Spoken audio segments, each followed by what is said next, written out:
ఈరోజు మనం కోడి గుండెకాయలు కందనకాయలు ఫ్రై చేసుకుందాం. చిన్న చిన్న పీసులుగా కట్ చేసుకొని బాగా క్లీన్ చేసుకోవాలి. ఆ తర్వాత స్టవ్ ఆన్ చేసుకొని వీటిని ముందుగా పసుపు వేసుకొని ఉడకబెట్టుకోవాలి. ఇవి బాగా ఉడికిన తర్వాత వీటిని బయటకు తీసుకొని వేరే పెనంలో ఆయిల్ వేసుకొని అందులో వీటిని వేసి చిటికెడు పసుపు వేసుకోవాలి. 1 స్పూను ధనియాల పొడి, 1 స్పూన్ అల్లం వెల్లుల్లి పేస్ట్ వేసుకొని, అలాగే 1 స్పూను కారం, 1 స్పూను గరం మసాలా, అలాగే ఫ్రెష్గా తురుముకున్న కొంచెం కొత్తిమీరను కూడా వేసుకుందాం.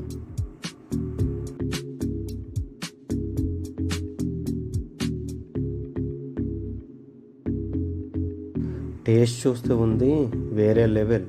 మీరు కూడా ఒకసారి ట్రై చేసి చూడండి. చివరిలో లైక్ చేయడం మాత్రం మర్చిపోవద్దు. Thanks for watching.